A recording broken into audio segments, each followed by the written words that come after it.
Alhamdulillah, satu dari dijelaskan mengenai rukun sholat yang kedua, yaitu berdiri bagi yang mampu. Sedikit yang bisa saya simpulkan, yaitu yang pertama, jika tidak mampu berdiri, maka boleh dengan cara duduk. Untuk posisinya seperti yang tadi di awal. Kemudian yang kedua, jika tidak mampu duduk, maka dengan cara berbaring menghadap ke kanan dengan menghadap kiblat. Kemudian yang ketiga, jika tidak mampu berbaring, maka dengan cara terletak seperti sudah dilakukan tadi, sudah dijelaskan juga. Kemudian sekarang kita akan beralih ke sesi tanya jawab. Mungkin dari jemaah yang masih belum paham atau belum jelas mengenai penjelasan yang tadi, silakan untuk ditanyakan. Untuk sesi pertanyaan, untuk sesi pertama dari jemaah, untuk sesi kedua dari Ustaz Media. Silakan tanya. Sila.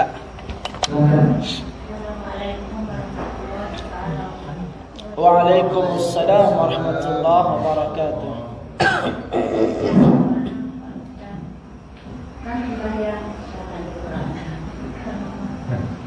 Sembahyang wajib itu mau ukuran tokol sembahyang wajib. Terus malam kan yang sunat sembahyang tokol itu yang kamu sembahyang sunatnya sembahyang tokol. Iya. Ada teman jawab ya kan? Makin terjawab. Cukup. Waalaikumsalam warahmatullahi wabarakatuh.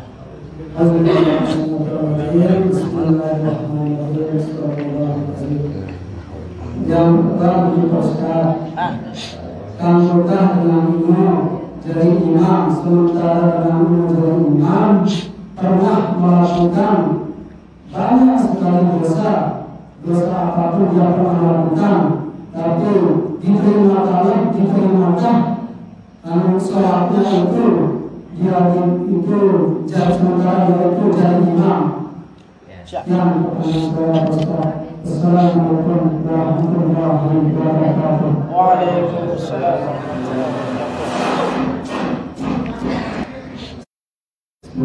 Assalamualaikum warahmatullahi wabarakatuh. Waalaikumsalam warahmatullahi wabarakatuh. Izin bertanya, Ustaz. Siap.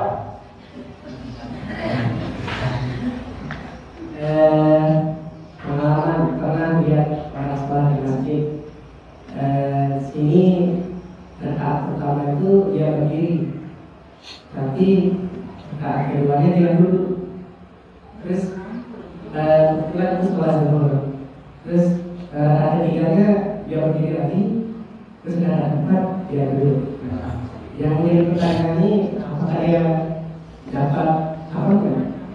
Makmum atau sah? Sah kan sholatnya, tapi makmum pertanyaan. Terus yang kedua mengenai sholat tadi yang berdiri, tadi Ustaz bilang kalau sholat sunat walaupun duduk sah. Nah, yang ditanya saya di sini sholat subuh misal kita lagi keadaan ngantuk terus mau nggak mau ya duduk. Nah, apakah di situ kita sholat Duduk atau berdiri? Oke. Cukup. Pertama sholat maghrib itu tokol itu sholat karena dia mampu butang ya.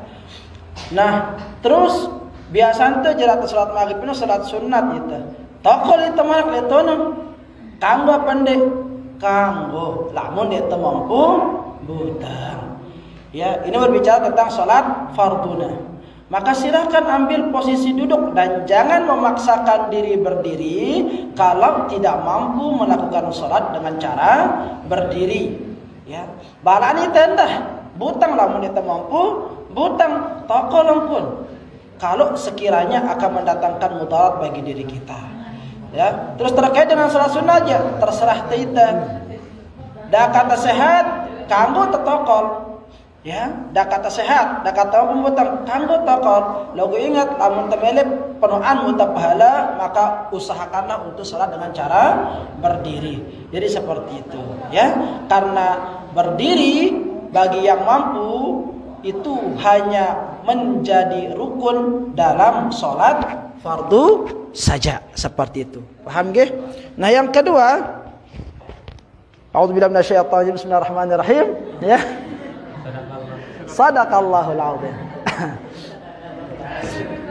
Kanggo ke dengan si fasik jadi imam salat. Nah, nanti ada pembahasannya khusus nih, ke. Ya. Dengan fasik itu hanya orang yang gemar melakukan dosa. Ya, itu namanya orang fasik. Iya. Ini masih mending ini, sering dan tobat. Dia dengan fasik nih. Ya. Lamun nasib dengan fasik ini orang yang mengaku diri Islam tapi gemar melakukan maksiat. Dia dengan fasik namanya itu. Lamun bahasa mambna fasik. Nah, lamun ini dengan pasak lain malak artinya fasik, ya. Kanggo apa ndek? Kanggo lamun dekna ara dengan si lainan si tahu. Misalkan harus buruk mesana tahu ngaji. Mesana hafal Fatihah. Misalnya apal ayat, ya. Silin ino poco ya, tidak pernah melakukan maksiat. Lagu ngaji masih ngeje. Alif atas a, lam nyemate ba atas a, al ha atas ha, mim nyemate ha atas alham. Anu suwe apa tutuk anu. Ya, dan apal jauh Fatihah. Nah, mesana apal dengan si fasik ini, maka dalam kondisi seperti itu, ya dia lebih afdal untuk menjadi imam. Lagu lamun arak si lain si tahu pada tahunnya, ya pada tahunnya lagunya lebih saleh, maka orang yang seperti inilah yang lebih afdal jadi imam. Dendek dengan si fasik ini pernah jadi imam. Jadi seperti itu, ya. Ini kita berbicara ada atau tidak adanya tandingannya. Lagu orang menarak kencana pada, maka dia yang lebih afdal. Lamun dekna arak kencana pada, ya. Lagu orang menarak kencana pada, tetap dia tidak boleh berhak menjadi imam. Lamun arak kencana pada. Sampai niki paham? Lanjut ke pertanyaan yang terakhir, yang ketiga. Kita tuh dengan sholat zuhur, ya, sholat zuhur. Rakaat pertama butang ya, rakaat kedua tokol ya, rakaat kedua malak yang butang, rakaat keempat, nah abu-abu deh tuh antara butang kaca tokol, ya.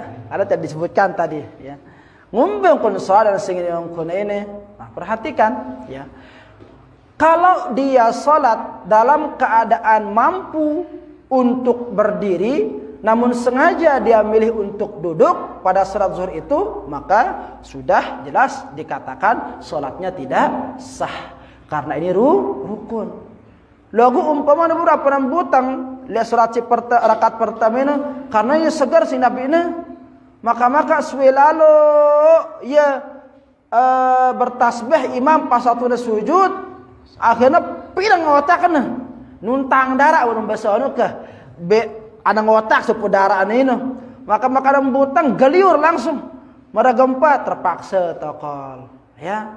Nah, pas rakaat kedua pontaan tasbihna imam enggak telu subhana rabbiyal a'la bihamdi subhana rabbiyal a'la bihamdi subhana Allahu akbar, ndek da pinang. Oh, karena tahiyat awal tahiyat abru dengan jadi tahiyat awal ini uras ini ndek da pinang butang ieu. Nah, dalam hal keadaan seperti ini, ngumbang pun sholatnya sah. Selama dia tidak sengaja memilih duduk di dalam sebagai ganti takbiratul ihramnya itu. Selama dia tidak sengaja duduk. Padahal dalam keadaan mampu, logo sengaja milih tokol. Nah, ini yang bermasalah di sini. Ya, sah sholatnya. Terus ngumbang pun pahalana, ya tetap terhitung. Berdiri lebih afdal, tokol setengah dengan butang, tinduk setengah dengan tokol. Menung pana. Jadi umum orang ngitungnya, dia ndak menghitung-hitungan sahang lalu tipat malaikat pencatat. Si tukang hitung wahara ya. Jadi dia ndak hitung-hitungan ya. Nah, jadi seperti itu. Nah, lanjut pertanyaan yang kedua dari pertanyaan yang terakhir. Salat subuh itu begadang malam. Mantu boleh. Terus maka uras-uras tindong galiur otak teh. Ya. Nang galiur otak teh ini tokol itu salat.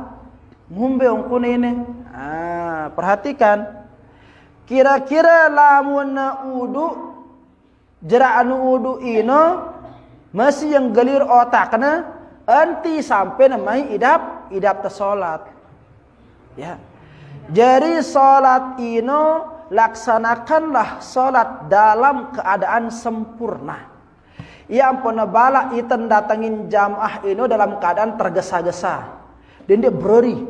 Ya, anak masjid maka ngeropak buka sandal terus ngerampek kang lawang jedar saking takutnya ketinggalan jamaah. Makruh yang seperti itu. Disunatkan mendatangi masjid itu dengan keadaan yang tenang, santai. Wah, dia tuh bergerusak. Kadang-kadang bebalapan beri dengan itu kan. Kumbena saking takut ketinggalan ruku. Kan dalam mazhab Syafi'i yang terhitung 1 rakaat itu apa? Ketika bisa mengikuti ruku. Lamun mukminu ruku dapat dia rakaat pada waktu itu. Akhirnya apa? Balapan suara naiknya kalah suara imam. Brrrr, gitu. Balapan. Makruh hal seperti itu. Jadi santai wah. Ya. Lamun dia mau ruku ya mana-mana sujud kalinya. Dia mau sujud ya mana tahiyat. Yang penting kita ibadah menghadap kepada Allah itu dalam keadaan tenang. Seperti itu. Ya. Ya ampun qad aflahal mu'minun. Ya alladzina hum fi salatihim yukhashi'un sahun ya. Jadi berbahagialah orang-orang yang salat yang dalam salatnya itu dalam keadaan khusyuk tenang seperti itu ya. Nekangka lamun tetau dia teh gerak uras salat subuh itu gelir-gelir otak teh lemaan si tindo ya. Lemaan si tindo dia begadang lalu lemaan si uras. Artinya dia pas waktu dengan kamat atau uras benggeliur jadi otak teh. Yang mana-mana 10 menit, 15 menit mana kamat uras kan cigah ya. Lamun mesin geliur ya minum kopi dulu kan begitu. Masih pinang segera ngerokok sedot dulu sebatang kan seperti itu ya. Dengan jana ngaji Quran ganti waktu teh jeung ngerokok sedot. Enggak apa-apa yang penting salat nanti tenang seperti itu ya. Serut serumput kopi seserut ke 2 serut gitu ya. Nanti dia na oleh ngotak da barah ino. Dunia dia ributang sedengan salat di masjid ya gupuh-gupuh dengan nelpon ambulan terus. Nah, ini dia. Nah, itu dia. Selesai kan? Udah penanya. Wallahu taala a'lam.